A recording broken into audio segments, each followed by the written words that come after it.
প্রদীপদা, আজকে 21শে জুলাই। কংগ্রেসি রাজনীতি যারা করে তাদের কাছে এটা খুবই আবেগঘন একটা দিন। তুমি যদি আজকের দিনটা নিয়ে কিছু বলো।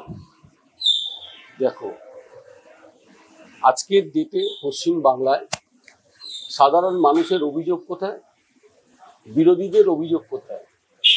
বিরোধীরা নমিনেশন জমা দিতে পারে না পঞ্চায়েত নির্বাচন আসলে। ত্রিস্তর পঞ্চায়েত নির্বাচনের কথা বলছি। 75 থেকে 80% আনকনটেস্টে জিতে যায় তৃণমূল কংগ্রেস। বলে ক্যান্ডিডেট পায় না বিরোধী দল, তো কি করা যাবে? কিন্তু গ্রামগঞ্জে কান পাতলে বুঝতে পারবেন, নমিনেশন জমা দিতে পারে না, ভয় ভীতি প্রদর্শন করে।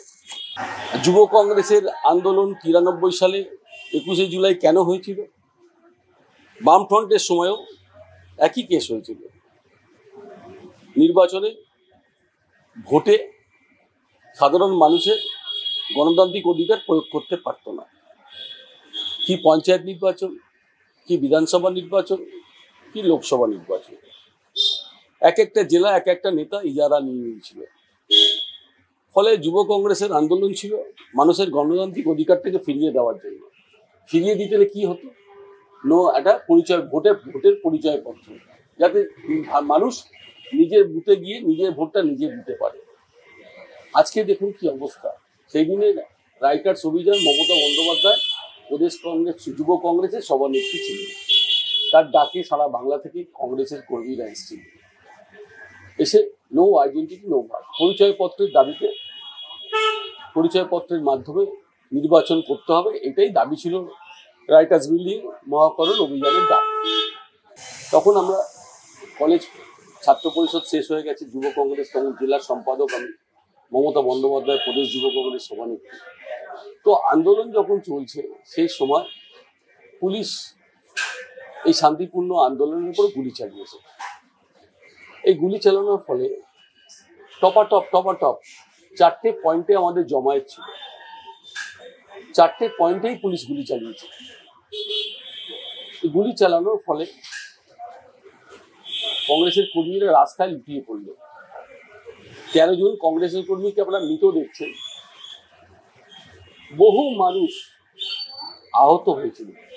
কারোর পায়ে গুলি লেগেছিল, কেউ হাঁটুতে গ্যাস গুলি লেগেছিল, কাউ কোমরে লেগেছিল, কাউ পিঠে লেগেছিল, কাউ হাতে লেগেছিল, এলো পাথারে গুলি। এবং একের পর এক তখন আমরা মেয়র রোড থেকে আমরা চলে আসি SSKM হাসপাতালে। আমাদের তৎকালীন জেলা কংগ্রেস সভাপতি ছিলেন পার্থ রায়চৌধুরী। পার্থ রায়চৌধুরী আসার পরে আমরা সব চলে এলাম প্রিয়রঞ্জন দাসমুন্সি। আমরা হাসপাতালের মধ্যে আমরা রক্তদান শিবির চালু করে দিই, যা প্রচুর রক্ত লাগবে। প্রিয়দা একটা টুল নিয়ে আবেদন করলেন সমবেত পিজি হাসপাতালের এমার্জেন্সি সামনে সমবেতভাবে, যে যারা যারা রক্তদান করতে ইচ্ছুক আমাদের কর্মীদেরকে বাঁচাতে হবে, তারা রক্তদান করবে। রক্তদান শিবিরেই ঢল নেমে গেল। লাইন দিয়ে যুব কংগ্রেসের কর্মীরা লাইন দিয়ে রক্তদান করল। সুতরাং এটা একটা ইতিহাস। আমাদের দাবি ছিল 356 ধারা জারি করতে হবে। তখন 356 ধারা জারি তো হলোই না। আমাদের তখন যে অবস্থায় ছিল, বহু মানুষ হাহাকার করছে। হাসপাতালের এমার্জেন্সির সামনে আমি বসেছিলাম, নাম লিখছিলাম, সবাইকে ভর্তি করা হচ্ছে, ডাক্তার ভর্তি করছিল। প্রেসক্রিপশনে আমি লিখছিলাম না, প্রেসক্রিপশন মানে টিকিটে নাম লিখিয়ে বয়স লিখে আমরা ডাক্তারের কাছে পাঠাচ্ছিলাম, ডাক্তার সোজা ভর্তি করছিল। হাসপাতালের ম্যাকেঞ্জি ওয়ার্ড ভরে গেল, সিঁড়ির কাছে চলে এলো পেশেন্ট, মাটিতে লুটুপুটি খাচ্ছে পেশেন্ট, বহু পেশেন্ট। সুতরাং অনেকে কাঁদানে গ্যাস লেগেছিল, পায়ে সেল লেগেছিল। সুতরাং সেই একটা ভয়াবহ দৃশ্য কথা মনে করলে আমাদের এখনো গা শিউরে ওঠে। ভেবেছিল বামপন্থ সরকার যতদিন ছিল কারোর বিচার হলো না। মমতা বন্দ্যোপাধ্যায় বামপন্থ সরকারকে হারিয়ে যখন মমতা বন্দ্যোপাধ্যায় সরকার প্রতিষ্ঠা হলো বাংলার, রাইটার্সে শপথ নিল, আমরা ভেবেছিলাম যে এবার 21শে জুলাইয়ে যারা গুলি চালিয়েছিল, যে সমস্ত পুলিশ অফিসার এবং স্বরাষ্ট্র সচিব মনীশ গুপ্ত, তাদের বুঝি এবার পানিশমেন্ট হবে। কিন্তু আমরা সেই আশা জল ঢেলে দিই। 11 সালের পর থেকে প্রতি বছরও হয়ে যাচ্ছে 21শে জুলাই 21শে জুলাই শহীদ দিবস, কিন্তু শহীদরা বিচার আর পাচ্ছে না। 11 সালে বসেছিল জাস্টিস সুশান্ত চট্টোপাধ্যায় নেতৃত্বে একটা বিচার বিভাগীয় তদন্ত কমিশন। এই তদন্ত কমিশন বন্ধ করার জন্য একাধিক আইপিএস অফিসার হাইকোর্টে দৌড়েছিলেন যে এতদিন হয়ে গেছে, এতদিনের পুরনো বিচার বিভাগীয় তদন্ত কেন হবে, বন্ধ করে দিন। তারা ভয় পেয়ে গেছিল যদি তাদের বিচার হয়, তারা যদি শাস্তি পায়। ফলে 2017 সালে যখন আমাদেরও 44 জন বিধায়ক ছিল 17 সালে,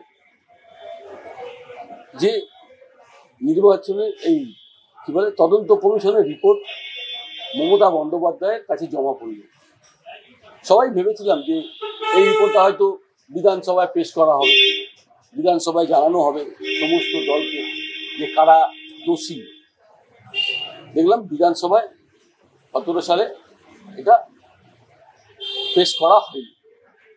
এবং এই তদন্ত কমিশনে কি আছে হাতি ঘোড়া, সারা বাংলার মানুষ আজও জানতে পারল না। তার মানে মনীশ গুপ্তর কি শাস্তি হয়েছে? হয়নি। যে সমস্ত আইপিএস অফিসারদের নির্দেশে গুলি চলেছিল তাদের কি শাস্তি হয়েছে? হয়নি।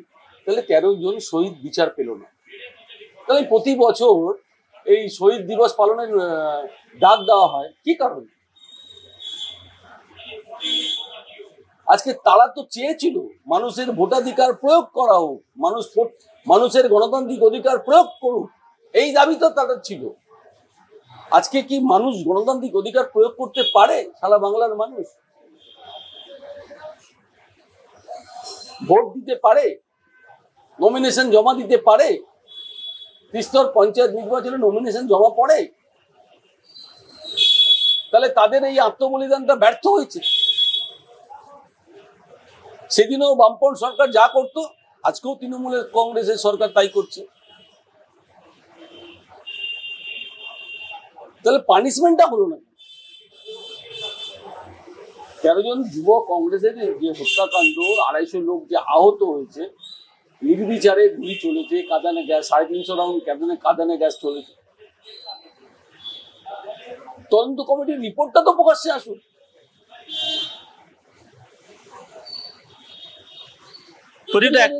দীর্ঘদিন কেস চলেছে। 2011 সালে এসে মমতা ব্যানার্জি 400 খানা কেস প্রত্যাহার করেছে। কিন্তু কেস প্রত্যাহার করলে কি হবে? যারা গুলি চালালো তাদের পানিশমেন্টটা কবে হবে? প্রদীপ দা, একটা প্রশ্ন তোমাকে করব, সেটা হচ্ছে যে নতুন বিজেপি রাজ্য সভাপতি হয়েছেন শ্রমিক ভট্টাচার্য। শ্রমিক ভট্টাচার্য বলেছেন যে তৃণমূল বিরোধী সব ভোটকে এককাট্টা হতে হবে। উনি একটা মহাজোটের কথা বলছেন বলে ধারণা করা হচ্ছে। তুমি কিভাবে দেখছো? মানে 26-এ কি এটা সম্ভব যে তৃণমূল বিরোধী সমস্ত কংগ্রেস, বিজেপি, সিপিএম ভোট এক জায়গায় হবে? দেখুন, বিজেপি যে শ্রমিক ভট্টাচার্য লড়াই করছে, বলছে নিজেরা লড়াই করছে পশ্চিমবাংলায়। আজকে পশ্চিমবাংলায় বিজেপির অবস্থান কি? বিজেপি একটা সাম্প্রদায়িক দল, হিন্দু করে এরা ঢাক ঢোল পাঠিয়ে একটা হিন্দু আর মুসলমানের মধ্যে পশ্চিমবাংলায় বিভেদ সৃষ্টি করার চেষ্টা চলছে। রাজনীতিতে ক্ষমতা দখলই আসল উদ্দেশ্য নয়, রাজনীতিতে আদর্শ মতাদর্শটাও একটা প্রধান ফ্যাক্টর। বিজেপি চায় যেন তেন প্রকারেণ ক্ষমতা দখল করতে, আর আমরা নীতি আর আদর্শের ওপরে, মতাদর্শের ওপরে রাজনীতি করি। সেই জন্য আজকে কংগ্রেস 1884 থেকে আজ পর্যন্ত ভারতবর্ষের জাতীয় কংগ্রেস আছে, টিকে আছে। কংগ্রেস কখনো ক্ষমতা দখল করার জন্য রাজনীতি করে না, যেটা বিজেপি করে। আজকে যে পরিস্থিতি তৈরি হয়েছে, আজকে বিজেপির নেতারা চুপ করে আছে কেন? আজকে পশ্চিম বাংলা থেকে বাঙালি যা যাচ্ছে পরিযায়ী শ্রমিক হয়ে অন্য রাজ্যে, কেন যাচ্ছে? সেই শিখরে পৌঁছতে পারলো না কেন শ্রমিক ভট্টাচার্য? তার কারণ নরেন্দ্র মোদী সরকারকে 76টা বিধায়ক দিয়েছে বাংলা, 19 সালে 18টা সাংসদ দিয়েছে বাংলা, 24 সালে 12টা সাংসদ দিয়েছে বাংলা। বাঙালিদের ভোটে নির্বাচিত হয়ে এমএলএ এমপি হয়ে সরকার গঠন করেছে। পশ্চিম বাংলার জন্য বিজেপি সরকার কি করেছে? পশ্চিম বাংলায় বিজেপি সরকার কিচ্ছু করেনি। এইমস হাসপাতাল সেটাও করে গেছিলেন প্রিয়রঞ্জন দাস মুন্সি, মনমোহন সিং। আজকে মেট্রো রেলের অনুমোদন গুলো সব করেছিলেন, জলের তলা থেকে মেট্রো, ইস্ট ওয়েস্ট মেট্রো, সেটাও প্রিয়রঞ্জন দাস মুন্সি করে দিয়ে গেছিলেন, ইমপ্লিমেন্ট করেছে হয়তো ফিতে কেটেছেন নরেন্দ্র মোদী। আজকে পশ্চিমবাংলায় বিজেপি কিচ্ছু করেনি। আজকে বাঙালিরা যে জায়গা থেকে বিতাড়িত হচ্ছে, আজকে তাদের বিচার করবে কে? আজকে বিজেপি নেতারা চুপ করে মুখে কুল বেড়ে বসে আছে কেন? আজকে তারা যদি বলছে রোহিঙ্গা রোহিঙ্গা বলছে, রোহিঙ্গারা অনুপ্রবেশ করলো কি করে বা ভারতবর্ষে ঢুকলো কি করে? বিএসএফ কি নাকে সরষের তেল দিয়ে ঘুমোচ্ছিল? আজকে বিএসএফ কে, সিআইএসএফ কে টোপকে বিদেশ থেকে রোহিঙ্গারা ভারতবর্ষে প্রবেশ করলো কি করে? এর দায়টা কে নেবে? আপনারা শুধু হিন্দু মুসলমান করে যাচ্ছেন। প্রদীপ, একটা শেষ প্রশ্ন করব। নরেন্দ্র মোদী কিছুদিন আগেই দুর্গাপুরে এসেছিলেন ওয়েস্ট বেঙ্গলে, এবং তিনি বলেছেন যে এখানে শিল্প করা সম্ভব হয় না, কারণ এখানে Trinamool law and order situation খুব খারাপ করে রেখেছে, এখানে তোলাবাজ চলে, এখানে ব্যবসায়ীদের পয়সা দিতে হয়, তাদের সিকিউরিটি থাকে না, সেই জন্য হচ্ছে না। বিজেপি 26-এ এলে আসল পরিবর্তন হবে। দেখুন, নরেন্দ্র মোদী প্রধানমন্ত্রী কে বাধা দিয়েছে শিল্প তৈরি করতে পশ্চিমবাংলার বুকে? নরেন্দ্র মোদী যদি পশ্চিমবাংলায় শিল্প তৈরি করতে চায়, পশ্চিমবাংলা কে বাধা দিয়েছে? নরেন্দ্র মোদী শিল্পপতি তো দুজন, একটা আদানি আর আম্বানি, দুজনই তো পশ্চিমবাংলায় কাজ করছে। কি শিল্প তৈরি করেছে বাংলায়? নরেন্দ্র মোদীর দুজন ডান হাত, দুজন বন্ধু, একজন আদানি, গৌতম আদানি, একজন হচ্ছে আম্বানি। তারা মমতা বন্দ্যোপাধ্যায় সরকারের সঙ্গে হাত মিলিয়ে তারা পশ্চিমবাংলায় ইনভেস্ট করছে। কি ইনভেস্ট করেছে? কত লোককে চাকরি করছে? কি শিল্প তৈরি করেছে নরেন্দ্র মোদী সরকার?